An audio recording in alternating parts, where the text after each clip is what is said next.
पिछले लेक्चर में आप लोगों को अभी दिया था एल्केन यानी नॉमेनक्लेचर पढ़ाया था ना, तो उसमें एल्केन हमने बेसिक बता दिया। अब एल्केन पढ़ने से पहले एक चीज़ आपको पढ़ना है, एल्किल। एल्किल क्या है? एल्किल का मतलब होता है आर। केमिस्ट्री में कहीं पे कैपिटल आर अगर नज़र आता है तो इसका मतलब है वो एल्किल है। और एल्किल आया कहाँ से? जब किसी एल्केन से, इसको लिख भी सकते हो, जब किसी एल्केन से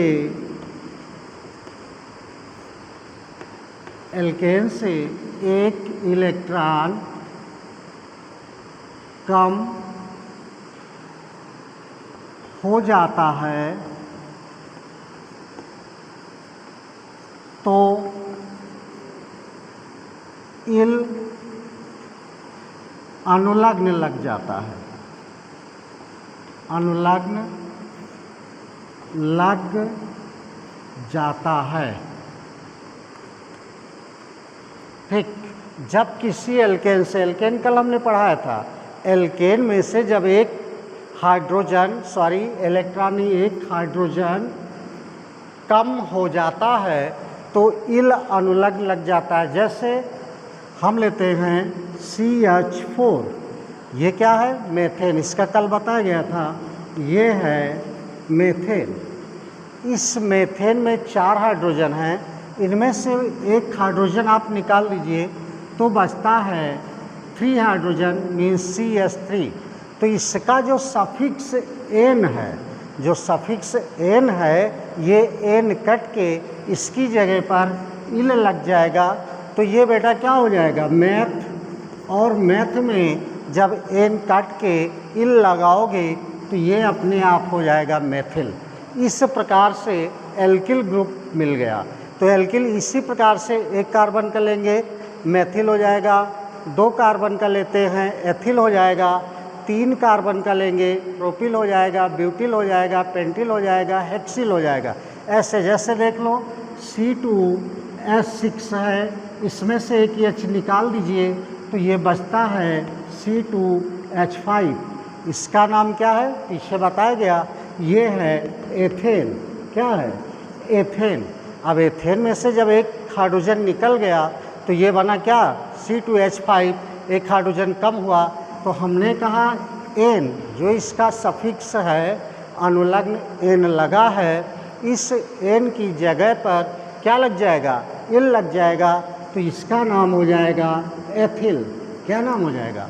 एथिल नाम हो जाएगा। इस प्रकार से मेथिल, एथिल, प्रोपिल, ब्यूटिल किसी का भी फॉर्मेशन कर सकते हो। ठीक है ना? अब आते हैं हम जो इसके रूल हैं। चलिए हम चारों रूल बता रहे हैं। पहला रूल देखिए, फर्स्ट रूल है इसका, पहला फर्स्ट रूल, हम ऐसी मुख्य या प्रधान श्रृंखला का चुनाव करते हैं जिसमें कार्बन की संख्या सबसे अधिक होती है। तो हम ऐसी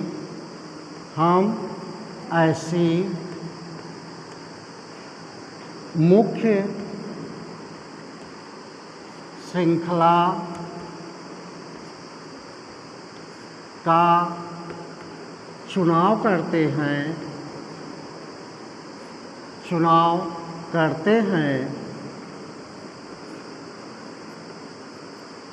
जिसमें कार्बन की संख्या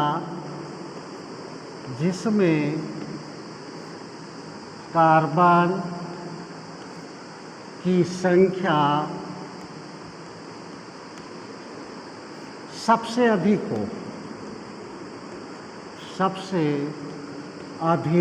हो। चलिए अब आ जाइए, फर्स्ट एल्केन कंपाउंड हमने कल स्टार्ट कर दिया था। उसमें जो बेसिकली था, बिल्कुल बेस वाला, जिसमें कोई साइड चेन नहीं थी, वो हमने कल एग्जाम्पल दिया था। अब आते देखिए, जैसे ये हमने कार्बन ले लिया। अब इसमें हमको सबसे पहले काम क्या करना है? हाइड्रोजन को बैलेंस करना है। तो सबसे पहले हम इसमें हाइड्रोजन को बैलेंस करने का काम करेंगे, वो पिछली क्लास में बताया जा चुका है। इसमें कितने हाइड्रोजन आएंगे? 3 आएंगे, यहाँ पे 1 आएगा, यहाँ पे 2, 2 और ये 3। अब आइए अपने रूल पे। हम ऐसी मुख्य श्रृंखला का चुनाव करते हैं जिसमें कार्बन की संख्या सबसे अधिक हो।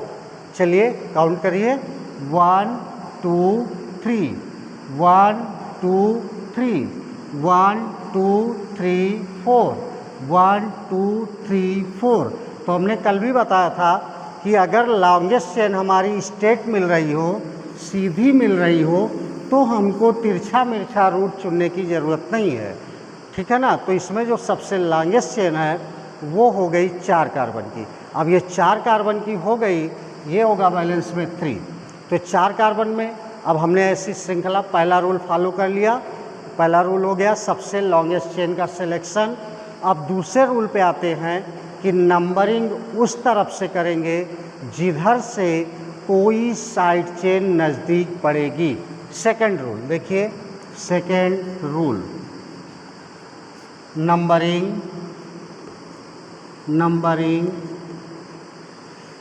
उस तरफ से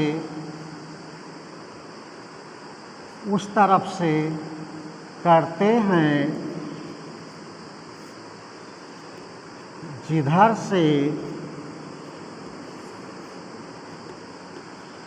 साइड चेन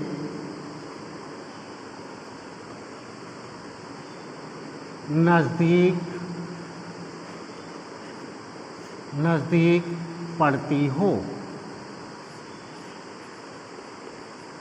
चलिए सेकंड रूल देखिए।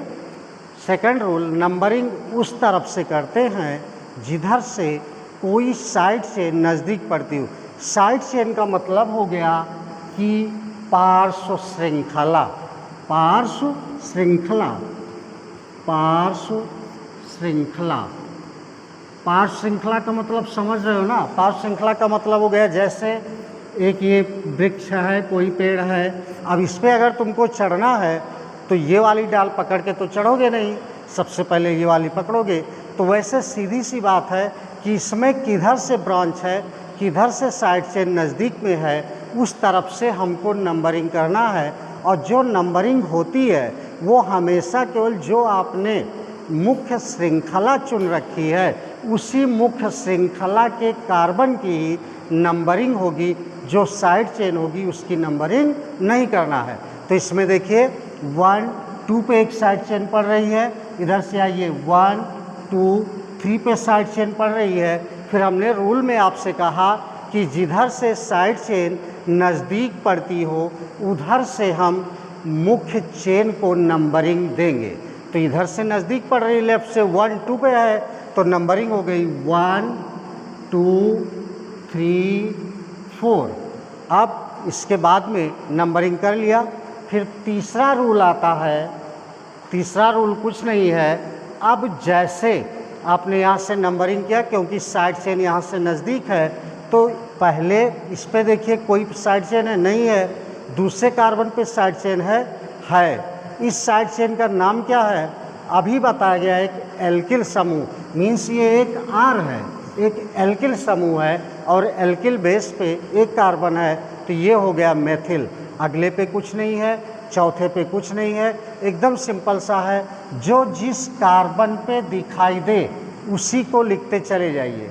तो पहले कार्बन पे कुछ नहीं है, दूसरे कार्बन पे है एक एल्किल बैठा हुआ है जिसका नाम है मेथिल, तो हो जाएगा 2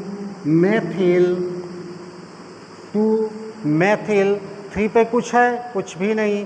4 पे कुछ नहीं। टोटल कार्बन कितने हैं? 4। इसका काम खत्म हो गया, ये आपने निकाल दिया, 2 मेथिल साइड चेन के रूप में निकाल दिया गया। अब उसके बाद में टोटल कार्बन 4 बचे हुए हैं। 4 कार्बन के लिए बेटा क्या नाम बताया गया है? ब्यूटेन। तो इसके लिए 4 कार्बन के लिए ब्यूट होता है, आप ब्यूट लिखेंगे। फिर चेक करेंगे किस फंक्शनल ग्रुप का है, तो फंक्शनल ग्रुप बताया गया कि अगर सिंगल बॉन्ड होगा, एकल बंध वाला होगा, तो वो होगा एल्केन का, और उसके साथ जो सफिक्स लगता है अनुलग्न लगता है वो होता है एन, इसलिए ये हो गया, इसका फाइनल नेम हो गया 2-मेथिल ब्यूटेन। क्लियर? कहीं कोई संदेह? कुछ नहीं, क्लियर है ना? अब उसके बाद में देखिए एकदम सिंपल, ये साइड चेन था, इसके पहली क्लास में जो दिया गया था उसमें कोई साइड चेन नहीं थी, ठीक है ना। साइड चेन वाला ये, इसी में बहुत सारे रूल हैं, वो आपको अब अगली क्लास में बताया जाएगा। Thank you.